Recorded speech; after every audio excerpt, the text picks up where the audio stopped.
মাত্র দুদিন আগে প্রিজন ভ্যান থেকে চিৎকার করে বলে উঠেছিল, আমি কিছু করিনি, আমি নির্দোষ, আমাকে ফাঁসিয়েছে সিপি বিনীত গোয়েল। আরজিকর কাণ্ডে ধৃত অভিযুক্ত আরজিকর কাণ্ডে ধৃত সঞ্জয় রায়ের এই বক্তব্যের পর গোটা রাজ্য জুড়ে ঝড় উঠেছে। এবার সেই সিপি বিনীত গোয়েল অবস্থান সম্পর্কে জানতে চাইলেন রাজ্যপাল সিভি আনন্দ বোস। সঞ্জয় রায়ের সেই বক্তব্যকে কেন্দ্র করে এবার রাজ্যপাল সিভি আনন্দ বোস নিশানা করলেন সিপি বিনীত গোয়েলকে। এর পাশাপাশি রাজ্য সরকারের অবস্থান কি এ বিষয়ে জানতে চাইলেন সিভি আনন্দ বোস।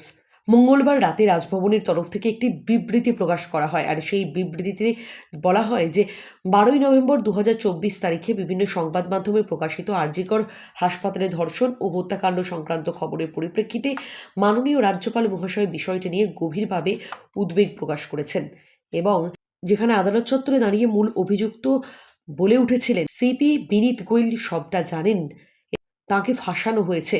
তাই রাজ্যপাল মহাশয় রাজ্য সরকারকে নির্দেশ দিয়েছেন যাতে ঘটনাটি যথাযথভাবে তদন্ত করে উপযুক্ত প্রমাণ সহকারে রাজ্য সরকারের অবস্থান জানানো হয়, এবং পুরো বিষয়টি মুখ্যমন্ত্রী মমতা বন্দ্যোপাধ্যায়ের কাছ থেকে হিসেব নিকেশ জানতে চেয়েছেন রাজ্যপাল।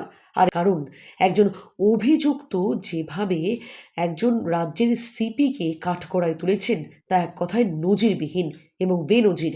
এখানেই তো অনেকে প্রশ্ন তুলেছেন, রাজ্যপালের মতো গুরুত্বপূর্ণ পদে থেকে একজন ধর্ষণ ও খুনে অভিযুক্তের বয়ানের উপর ভিত্তি করে কিভাবে এত বড় পদক্ষেপ করলেন।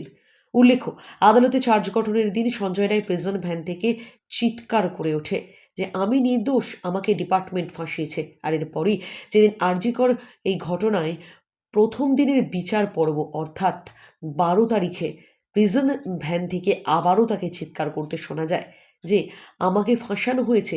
পুরো বিষয়টা জানে সিপি বিনীত গোয়েল। তাই তো আর সঞ্জয় যাতে মুখ না খুলতে পারে তার জন্য প্রিজন ভ্যান নয়, কালো কাঁচে ঢাকা গাড়ি করে দ্বিতীয় দিন আদালতে হাজির করা হয়। তৃতীয় দিনে তো আবার এক অন্য কাণ্ড ঘটিয়েছে। সাংবাদিক এবং জনতাদের উদ্দেশ্যে ফ্লাইং কিস ছুঁড়েছে সঞ্জয় রায়। তারপর থেকেই অনেকে বলছেন তিনি এতদিন জেলে থেকে মানসিকভাবে বিকারগ্রস্ত হয়ে পড়েছে। এবার এদিন বিরোধী দলনেতা শুভেন্দু অধিকারী জানতে চায় সঞ্জয় রায় এবং বিনীত গোয়েলকে মুখোমুখি বসিয়ে জিজ্ঞাসাবাদ করা হোক, কারণ আসল দোষীর নাম তো বলেই দিয়েছে, অর্থাৎ ধৃত সঞ্জয় রায়ের এই বক্তব্যকে হাতিয়ার করে ময়দানে নেমে পড়েছে।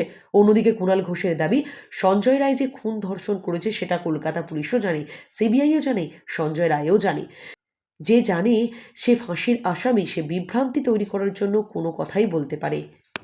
প্রসঙ্গত উল্লেখ্য, এমনিতেই বিভিন্ন ইস্যুকে কেন্দ্র করে, বিশেষ করে যে সমস্ত ইস্যুগুলি গোটা রাজ্য জুড়ে রীতিমতো আতঙ্কের বাতাবরণ তৈরি করে, সেই ইস্যুগুলিকে কেন্দ্র করে রাজ্যপাল সিভি আনন্দ বোস বারবারই মুখ্যমন্ত্রী মমতা বন্দ্যোপাধ্যায়ের কাছে জানতে চান। এবার একটি গুরুত্বপূর্ণ মামলার ক্ষেত্রে একজন আসামির কথা অনুযায়ী রাজ্যের সিপির অবস্থান স্পষ্ট করতে বললেন সিভি আনন্দ বোস, যা রাজ্যের কাছে এক প্রকার চাপের কথা। এমনটাই বলছেন জনতা।